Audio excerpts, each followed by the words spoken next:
The withdrawal that took place was the worst possible you could ever imagine.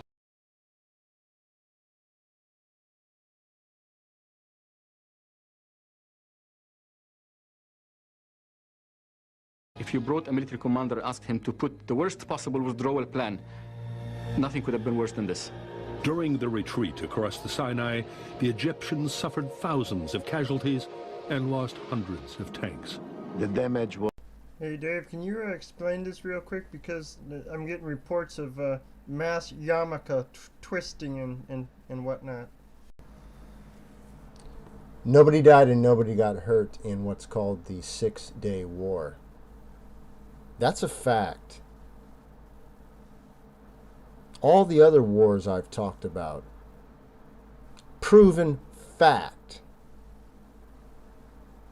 Now, what a lot of you can't get your minds around because you don't have time, because you're too busy dining on the lies. The deuce of Satan fills your mind. So let me explain this to you. People are born and then they die. Do you understand that? And there are many ways that that happens. But each one of those people are real and has a name and a history and is not to be taken lightly and grouped together in numbers. So any one of you false witness liars that comes by and says 2 people, 10 people, 20 people, shut your mouth. Give the name, the age, and a brief description of the life that you claimed no longer is. And then you give proper respect and a way to verify your witness of death. Do I make myself clear? Now pay attention, because after this, if you continue to lie and say that there was a 6-day war, you are a liar. Fact. I've told you for the last time, all you liars. It doesn't matter what you think of me. Boo-hoo.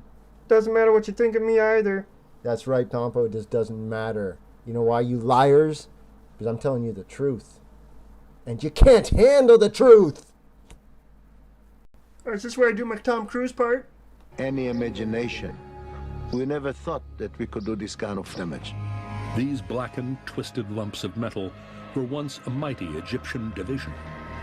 What kind of power could have inflicted such all-consuming destruction? There has been speculation that Israel used a terrifying weapon, napalm. Napalm has begun coming into Allied headquarters of a large Iraqi convoy far to the east. The convoy was reported to be on the highway leading... Let's fast forward to Iraq. Nice 7 in the sand. The line in the sand. Under the clouds. The air attack was relentless. Bombs were dropped on the front and rear of the procession, trapping... Now what you're going to have to do when you watch these videos is notice that there's nothing there, man. But because of the reflections, it's a big hoax. You're being shown CGI at best. I was able to still see. And in fact, I'm going to slow down several points to where you can't help but notice that you're being goofed on. So I'll explain this to you one more time, guys, because it doesn't matter to me what you think about me. It just doesn't. You hating me doesn't make any of these people dead by war. And I love that. I love the fact that I can torture you deathmongers with life. And you can't do nothing about it because you're so corrupt and wicked.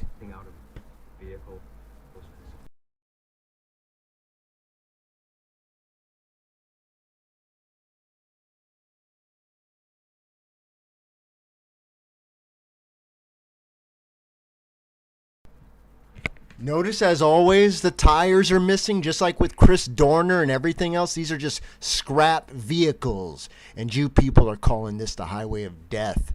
Look around. Do you see any evidence of bombs going off? Do you? Well, do you, punk?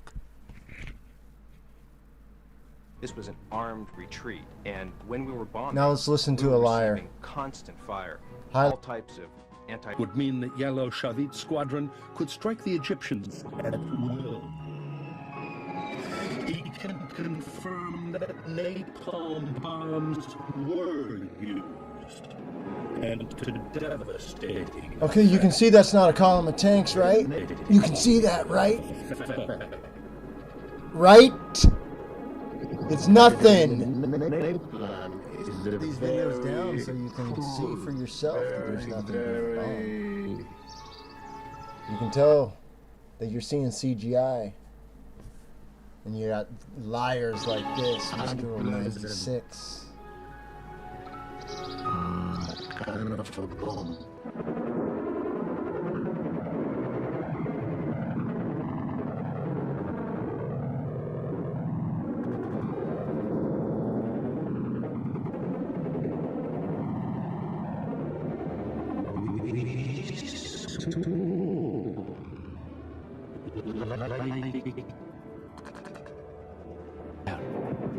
Essam Taraz was one of the Egyptian soldiers on the ground who witnessed the terrifying napalm attack. All the sky was red color, black and red. It is very difficult to explain. You go over the target, and then you feel the wow of the fire that came up.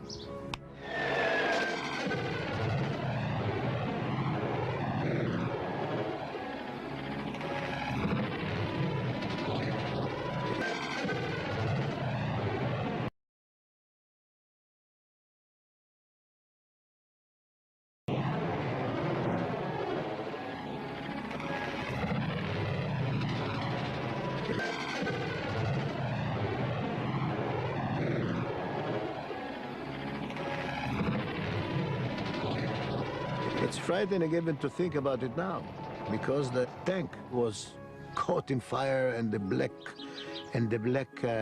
smoke, like a huge chimney, sucks the smoke up into the sky. Okay, all you death liars, tanks and Satan trucks were worshippers. engulfed in an That's right, you're inferno. worshiping death. So hey, man, that's the facts. Why don't we take a look at your bodies? You sure you want to go with this as being your final answer? You sure you want to go with this as being your final answer?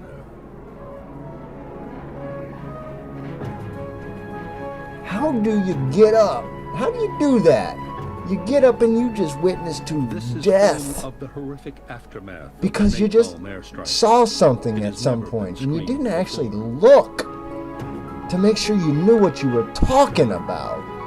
Yet for the Egyptians, the nightmare of their Sinai retreat. How many of you actually looked? And that goes for everything in your life. You run around and you talk about things as if they're real, and you haven't even checked them out.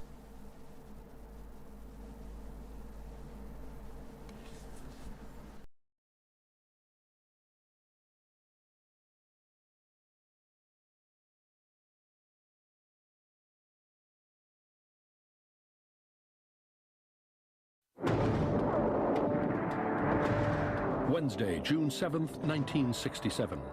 The Six-Day War was barely 2 days old, and the Egyptian army was disintegrating in the Sinai Desert. Yet even in the searing heat of early June, the Israeli advance showed no sign of letting up. How could two armies, both used to such conditions, perform so differently?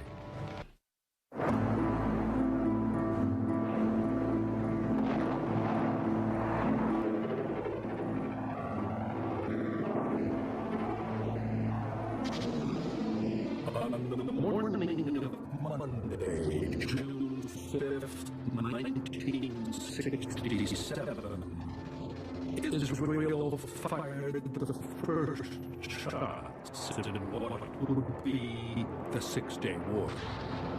Egypt was hit by a massive preemptive airstrike. Squadrons of Israeli jet fighters swooped down on Egyptian air bases.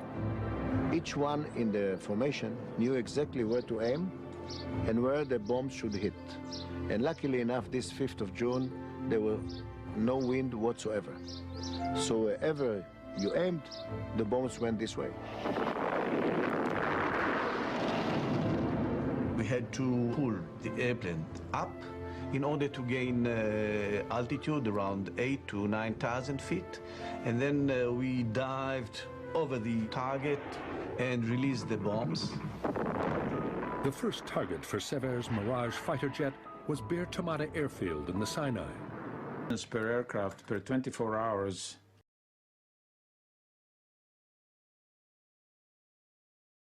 The maximum that can be done. But was this really the limit of what could be Yeah, now achieved? listen to him give you the more code. What's the number in between, you think? He was running some numbers one day and realized that Yeah, the Israeli Air Force you see how it's always turn going to be around an code. aircraft after a mission. Now you just about In done 6 to 8 playing in minutes. the sand there, people. Nobody died, nobody got hurt in the so-called hoax 6-day war. Fact. Now watch the little actors at the end give you a little melodrama. Maybe one will even date you. Maybe you can go ahead and write him and be a pen pal and say, you look so sexy in your little flight outfit before you went to bomb the real bad Egyptians and those bad people in the desert. Can you write me and maybe send me proof that anybody died and maybe proof that anybody got hurt on your little missions? Memorize every detail of their mission. The dummy air bases mentioned are actually little-scale models and not actually used. The pilots shown are actually actors, and there was no war, nobody died, and nobody got hurt. 100% fact, Jack. 100% fact. Hey, thanks for your support, Papa.